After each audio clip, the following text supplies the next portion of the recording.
Have you ever thought to yourself, man, my boss sucks. They're the most narcissistic and manipulative person I've ever met. Yet despite dozens of complaints by employees, my company still decides to keep them around. Why? What if I told you there was a study conducted in 2021 that found not only why some companies keep bad bosses, but they purposely hired them knowing they'd make terrible managers so the company can profit. Today we're looking at this study, and we're also going to be talking about the characteristics of a psychologically evil boss and signs that you might be being manipulated by your boss as we speak. Let me explain.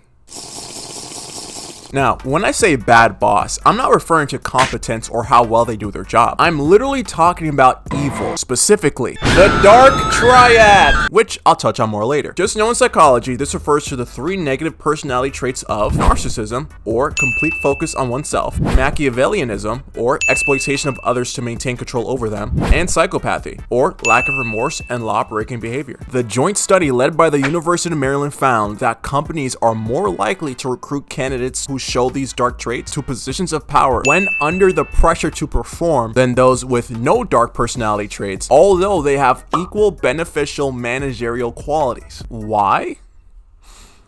Well... Hello, Peter. What's happening? Turns out companies like money. Crazy thought, I know. And there's this thing companies do every 4 months where they report just how much money they make. And then outside people with money will look at this report with glee and say, this company's doing really well. I'm going to give them more money. The company will grow more, and then I will wait for some arbitrary time in the future, take my money back, and then I'll have slightly more. And that's investing in its most basic form. As long as a company does well and people are willing to give it more money, both parties benefit. But wait, you won't believe this. Sometimes companies actually lose money? Oh my god. And they still have to report it? Gasp, shiver me timbers. How could this be? There's nothing worse than a multi-billion-dollar company losing money. So now the company's freaking out. If they report bad earnings, the shareholders won't just stop giving them money. They'll take their money out early, and then the company would lose more money. You see the problem here? And they can't just not report, or else the government will take away their ability for people to invest money in them altogether, leaving the only option left is to lie about company earnings? For shame! If only there was a characteristic of person that would be more inclined to bend the rules with a questionable moral code and no regard to how the ramifications of their actions could affect others. And that's exactly what recruiters look for. Now, you're probably thinking to yourself, but Tyreek, I get some companies are evil, but outwardly hiring narcissists? That seems too cartoonish to be true. But wait, there's more. In the experiment, they recruited 113 business professionals who all worked in the accounting or financial field with an average work experience of approximately 30 years, some of which even had experience making job hiring decisions. All participants assumed the role of a CEO who needs to hire a new senior accounting manager, aka the person who handles the money, and were given a profile of 2 candidates to choose from to hire, candidate A and candidate B. You see, both candidates were highly qualified for the position, with no real difference between the two in terms of skill set and performance, except for one major difference. Candidate A was given the personality profile of someone of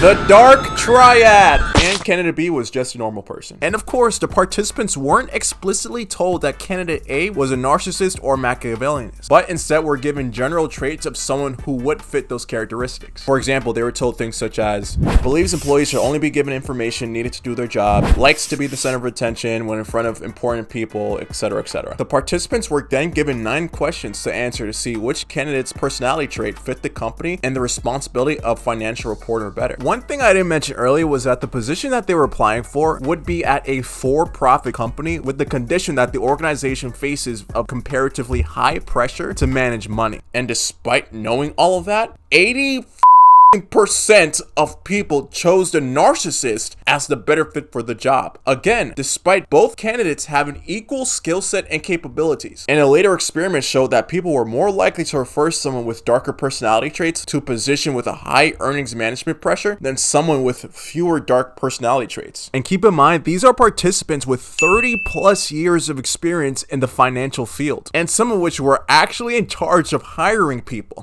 Corporate America. Am I right, guys? And full transparency, the author of this study himself admitted that this experiment has its limitations. For example, it wouldn't be legally possible to access real employee files. And the only real example it gives is hiring darker personalities specifically for the role of managing a company's finances. But at bare minimum, this does prove that there is a trend in the preference of putting people with darker personality traits in higher positions. And you're probably thinking, okay, Tyreek, I get it. Some companies lean towards hiring people with questionable morals to put company interests over what's legal. But what in God's name would that have to do with me? Furthermore, this doesn't explain why my company still keeps my toxic boss despite all the complaints and threats of employees quitting. Do you have an answer for that, tough guy? Well, I want people to be afraid of how much they love me. There's an anecdotal notion that people with dark personality traits naturally make better leaders and tend to do better in the workplace. Thanks to modern media, whenever we think of psychopaths, we usually think of the Dexters or the Joe Goldbergs of the world. Evil people who also happen to be incredibly intelligent. We've been led to believe that people with dark personality traits are inherently smarter than the average person. But let me let you in on a little secret. Come closer. Come a little bit closer. Come a little bit closer.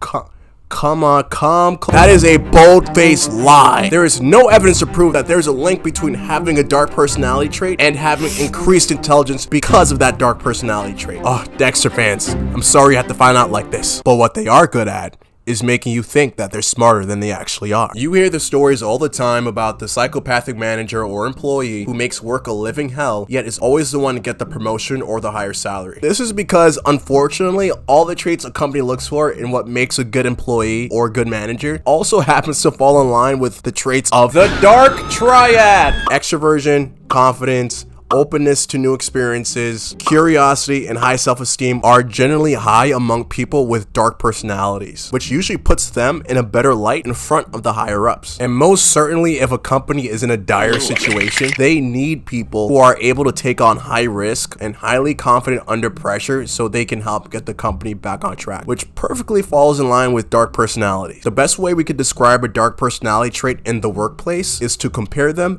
to a chameleon. Remember, the goal of a narcissist is to do everything in their power to have everything fit their best interest. So if they feel getting promoted or making it high up in the company is in their best interest, they'll go out of their way to make the best, most favorable first impression so they can start on the right track, but only as long as they need to. You ever had a brand new boss, and when they first got started, they were on paper picture perfect. They were friendly, understanding, they might have even gotten out of their way to make you feel more comfortable at the job. Then 2 or 3 weeks later, it's almost as if someone flipped a dial in their brain and they turned into a complete monster. The nice, respectful, and understanding boss you met your first week, gone. It's almost as if that guy never existed. Now you're stuck with Mr. I can't approve your PTO because you didn't give us a 3-year notice. I'm obviously not saying that every boss that has a drastic tone shift after some time is a narcissist, but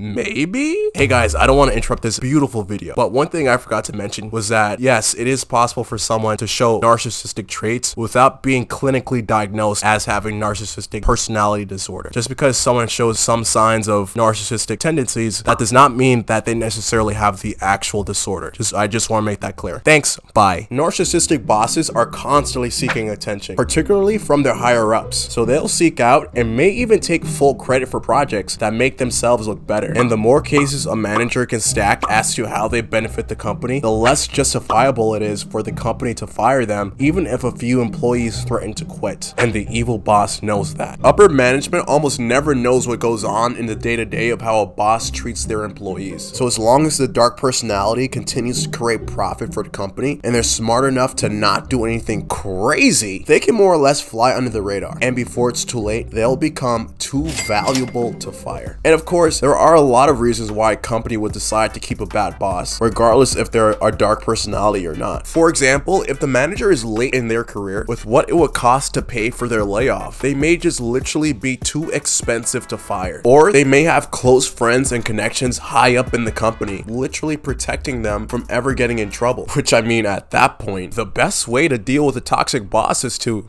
just quit. Whoa, hey, put the pitchforks down for a second, alright? Obviously, I know an answer like that is too simple for such a nuanced scenario. If you spent a chunk of your life pursuing a degree to work for a specific company, or if you have more than just yourself to financially take care of, the thought of quitting because of one person may seem daunting. But hear me out. If you work a 9-to-5 schedule, you're going to spend 1/3 of your entire life walking this earth at a job. Now think of your toxic boss, and also think about what it would look like to give up 1/3 of your life serving someone who treats you like garbage. Is your current situation worth giving up 1/3 of your life to live in complete misery?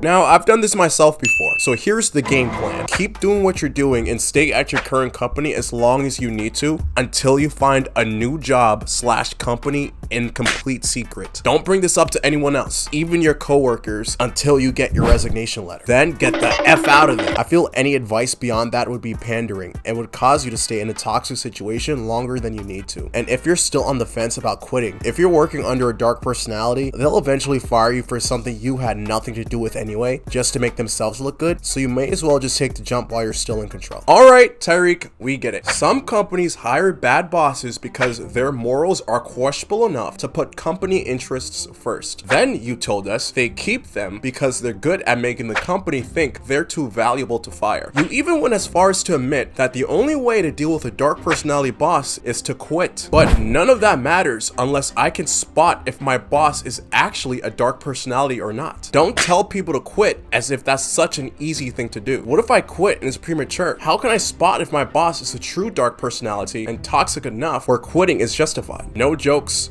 no games. I want a full, well thought out answer that I can apply to my life. What do you have to say for yourself, Tyreek? Well, welcome back to corporate America's favorite game show, Spot the Triad! The show where we give you a scenario of your boss in the workplace, and it's up to you to decide whether it's appropriate behavior or if that manager is a part of the Dark Triad. Yeah, you got it. Today, we're joined by Brenda, her boss, Mr. I can't approve your PTO because you didn't give us a 3-year notice, and the HR lady. Let's begin. The first scenario. Your boss asks you to work on an important assignment for work. You quickly notice that the assignment is outside of your job description and pay grade, but you take it anyway because you want to quote-unquote help out the company. You realize you bit off a lot more than you can chew, but after a few weeks, you finally get it done. Then, surprise! Upper management comes to visit the office, and turns out the assignment your boss gave you was originally given to your boss by upper management. And when asked about it, your boss took full credit for the work, and your name was not even mentioned. Now, is this behavior A, appropriate? It was his assignment to begin with and you should be grateful you had the experience. B, a misunderstanding and maybe he simply forgot to mention you. Or C, blatant narcissistic behavior and he should be in jail. Brenda? C, he lied about the true intentions behind the assignment and used me to make himself look better. Correct! Now, hold up a second now, guys. What if it was just a misunderstanding? Next scenario! Your boss asks you for a favor. After hearing what it is, you realize it's a favor outside of your work relationship, and you question whether or not that's an appropriate thing for a manager to ask an employee. You politely decline, and you can see your boss gets visibly upset. Your annual performance review comes around, and you notice your scores are significantly lower than you believe they should be, with no explanation. You confront your boss about it, and he beats around the bush. He then nonchalantly brings up the same favor from before, suggesting that maybe if you do what he asked, your scores would improve. You don't want low scores to affect your end of the year bonus, so you reluctantly accept. Is this A, appropriate? Your scores were low, and if anything, he helped you by giving you an option to raise them. B, a misunderstanding. Maybe the favor was for your own benefit, and he knew your scores would motivate you. Or C, downright Machiavellianism. A clear example of a boss abusing his authority to manipulate his employees to do what he wants. Oh, Brenda's boss? Clearly, this is A. There's nothing manipulative about asking an employee for a favor. Besides, there's nothing to prove that he intentionally lowered the scores so she can say yes to the favor. Wrong. Take it away, Brenda. C. Obviously manipulative and abuse of authority. Why else would he bring up the favor again and suggest that doing it may raise my score if lowering it wasn't intentional? Correct! And bonus points to Brenda for common sense. Last scenario. This one's for all the marbles. You're having a meeting with your boss, and you notice his voice is progressively getting louder as the conversation goes on. Next thing you know, he's clearly yelling at you, apparently at a mistake you made. You don't think what you did was a mistake at all, and even if it was, it certainly wouldn't be something worthy of getting yelled at. A week later, you find out that the problem your boss yelled at you for wasn't even your mistake. It was the boss's mistake all along. When you see him next, he doesn't even acknowledge it or attempt to take responsibility. Instead, he yells and shifts the blame back on you for not figuring out what the real problem was sooner. Is this A, appropriate? Clearly the boss just wanted the problem to be solved and it was the employee's responsibility to solve it. B, a misunderstanding. The boss just wanted the problem solved and it may not have been appropriate to take responsibility at that point. Or C, clear psychopathy. Habitual yelling at employees shows impulsiveness and a lack of taking responsibility for their actions proves they're a psycho. Brenda, take us home. Obviously C. There is no reason for a boss to be yelling at anyone for their mistake, and to not own up to it afterwards is clear psychotic behavior. Ding, ding, ding, ding, ding. Correct. Brenda is the winner. Wait, hold up. There may be more to it than we think. Too late. Show's over. Thanks for playing, everyone.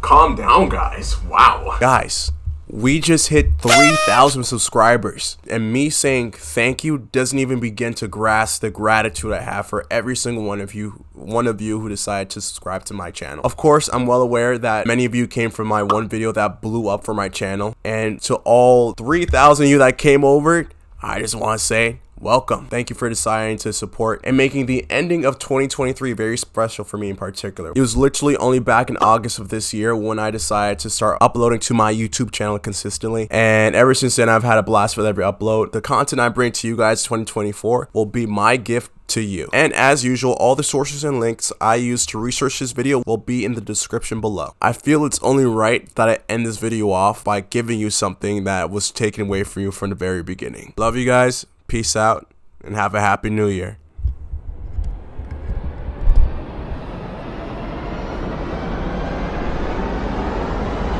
Surprise! It was me all along. I took Michael Scott away from you. You can never escape me. If you're confused about where I came from, watch this video here.